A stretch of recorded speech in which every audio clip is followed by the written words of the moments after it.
Hi viewers, welcome to our channel. ప్రస్తుతం మనతో పాటు ప్రముఖ పొలిటికల్ అనలిస్ట్ ఇమ్మంది రామారావు గారు ఉన్నారు. వారితో ఒకసారి మాట్లాడదాం. సార్ నమస్కారం సార్. నమస్తే బాబు. సార్, ఏపీ రాష్ట్ర ఆర్థిక వ్యవస్థ పైన శ్వేతపత్రాన్ని తొందరలో చంద్రబాబు నాయుడు గారు రిలీజ్ చేయబోతున్నారు సార్.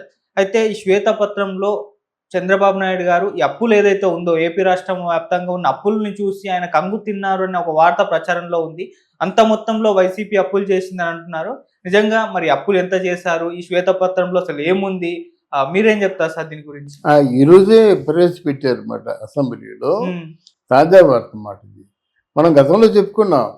అది కేంద్ర ప్రభుత్వం దృష్టిలో ఆంధ్రదేశం చేసిన అప్పు ఎంత అంటే నిర్మలా సీతారామన్ గారు 2 లక్షల కోట్ల పైచిలుకు అని చెప్పారన్నమాట.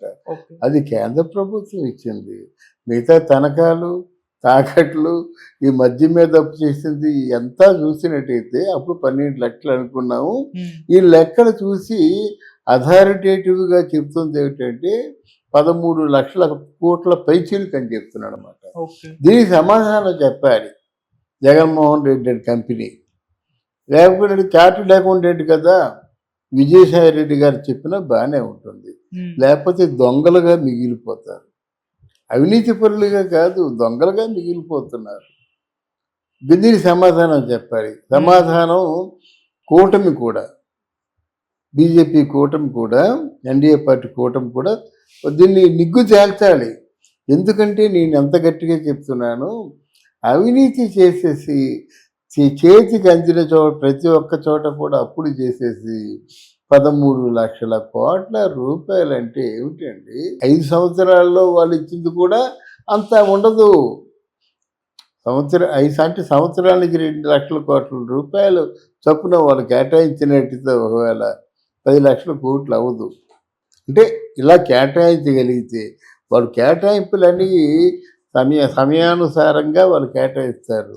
నేను ఇచ్చిన డబ్బు మీరు ఖర్చు పెట్టారనే నమ్మకం నాకు కలిగినట్టయితే ఫర్దర్గా మీ వర్క్ ప్రొసీడ్ అవ్వడానికి నేను ఇస్తాను. అక్కడ ఆర్థిక శాఖ ఎవరైతే చూస్తున్నారో వాళ్ళు ఓకే అంటారన్నమాట.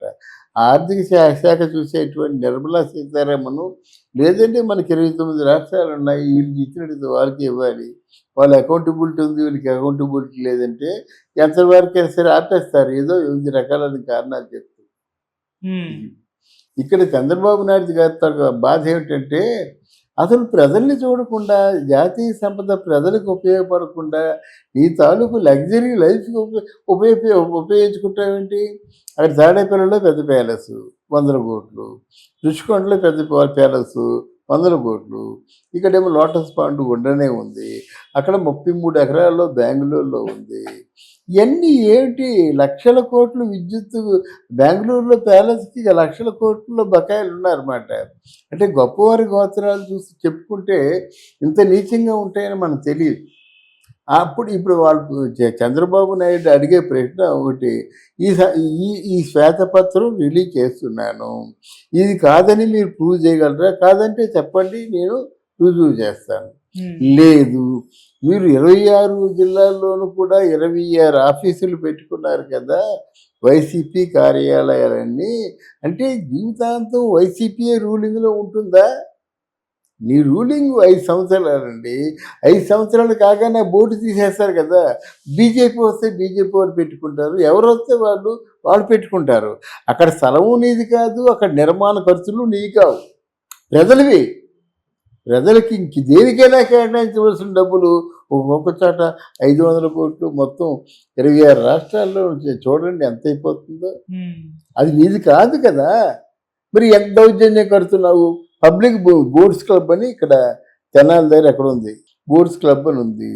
అది సెంట్రల్ గవర్నమెంట్ జాగా అన్నమాట. ఎవరి పెర్మిషన్లు లేవు, ఏమీ లేవు. ఆఫీస్కి కట్టేస్తుంటే అది ఎంత నీచమైన పని అండి. దానికేమో తెలుగుదేశం వాళ్ళేమో అంటే డాక్యుమెంటల్ విట్నెస్తోనే వెళ్ళారు, కూడగొట్టారు, దాన్ని గుండు బాదుకుంటున్నాడు. అందువల్ల జగన్మోహన్ రెడ్డికి బాగా మూడింది. ఈ శ్వేతపత్రం రిలీజ్ చేస్తే డబ్బులు రికవర్ చేసుకునే అవకాశం లేదు, కానీ బట్ గవర్నమెంట్ మాత్రం లెక్క చెప్పడానికి అవకాశం ఉంది. అవును. ఈ డబ్బు మళ్ళీ రికవర్ చేసుకునే అవకాశం ఉంటే ప్రతి ఒక్కరు కూడా ఒళ్ళు జాగ్రత్త చూసుకునే పని చేస్తాడు. బ్యాంకుల్లో ఉన్నారండి, డబ్బు ఎత్తుకుపోయారండి. ఆడు దేశంలో ఏ మూలన ఉన్నప్పుడు కూడా వాడి జీతం మొత్తం వాడు ప్రావిడెంట్ ఫండ్ మంచి చెడ్డ ఆస్తులు దర్యాప్తు చేస్తూ ఆయన జప్తు చేస్తూ తీసుకొని అది రికవర్ చేస్తారు. అటువంటి రికవరీ వ్యవస్థ రాజకీయాల్లో కూడా ఉంటే బాగుంటుంది. ఎందుకంటే ఈ డబ్బు ఎవరికి చెందిన డబ్బు కాదు, ప్రజలకు చెందింది. కానీ ప్రజలకు అప్పచెప్పారన్నమాట. అంత డబ్బు కూడా కైవసం చేసుకున్నప్పుడు దానికి సరిసమానంగా డబ్బులు తీసుకోవాలి, లేకపోతే ఆ అమౌంట్ కూడా సమాధానం చెప్పాలి. అటువంటి వ్యవస్థ వస్తే బాగుంటుంది. ఓకే. ఇకపోయినట్టయితే జగన్మోహన్ రెడ్డి గారు కొత్తగా ఒక ప్లాన్ వేశాడు, అది మరో వీడియోలో చెప్పుకుందాం. ఓకే. కానీ ఏదేమైనప్పుడు కూడా దీని గురించి కేంద్ర ప్రభుత్వం కూడా సీరియస్గా ఆలోచించి ఈ ఆంధ్రదేశాన్ని ఎలా ఆదుకోవాలో ఇంకా ఫర్దర్గా ఇప్పుడు చేసింది మంచి చేశారు, కానీ ఇంత నష్టంలో ఇంత ఊబిలో ఉన్నటువంటి ఆంధ్రప్రదేశ్ని ఎలా పైకి తీసుకురావాలన్నది మనతో పాటు కేంద్ర ప్రభుత్వం కూడా ఆలోచించాలని కోరుకుంటున్నాను. ఓకే. అంటే చంద్రబాబు గారు కూడా ఇప్పుడు ఇంత అప్పుని హ్యాండిల్ చేయాలి, డీల్ చేయాలి కదా! ఎలా చేస్తారు ఏంటి? చంద్రబాబు నాయుడు గారు సంపద సృష్టించడం చాలా ఈజీ అండి. ఇప్పుడు ఆయన చేతిలో చాలా పరిశ్రమలు ఉన్నాయి. రమ్మంటారు, భూమి ఇస్తారు, విద్యుత్ రాయితీలు ఇస్తారు, ముఖ్యంగా మెన్ ఇస్తారు. విదేశాల్లో మెన్ ఉండరు, డబ్బులు ఉంటాయి, స్థలం ఉంటాయి, కన్స్ట్రక్షన్ ఉంటుంది, మనుషులు ఉంటారు అక్కడ. అంతే కదా మన భారతదేశం నుంచి హైర్ వెళ్ళిపోవడం అక్కడికి. మనుషులు బట్టే అంటే ప్రొఫెషనల్ ఎఫిషియన్సీ ఉన్నటువంటి మనుషులు దొరకరు మనకి. గొప్ప మాట. ఈ ప్రొఫెషనల్ ఎఫిషియన్సీ ఉన్న మనుషుల్ని కానీ పెట్టుకున్నట్టయితే వాళ్ళ జీవితాలు బాగుంటాయి, మనకి ప్రొడక్టివిటీ వస్తుంది, ఉత్పత్తి వస్తుంది, ఉత్పత్తి బట్టి డబ్బు వస్తుంది అన్నమాట. ఆ విధంగా సంపద సృష్టిస్తాడు, నో డౌట్ అంటారు. అంటే ఆయనకి ఆలోచన అంతగా లేకపోవచ్చు, కానీ పవన్ కళ్యాణ్ ఆవేశం ఉంది, కార్యాచరణ ఉంది. ఆయన ఆవేశంతో కొన్ని పనులు సక్సెస్ అవుతాయని నేను అనుకుంటున్నాను. సార్, ఈ శ్వేతపత్రం పైన మరి వైసీపీ నుంచి జగన్మోహన్ రెడ్డి గారి దగ్గర నుంచి కూడా ఎలా రియాక్షన్ వస్తున్నాయి సార్? ఎలాంటిది క్వైట్ ఆపోజిట్లో వాళ్ళు ఒక శ్వేతపత్రం రిలీజ్ చేస్తారు.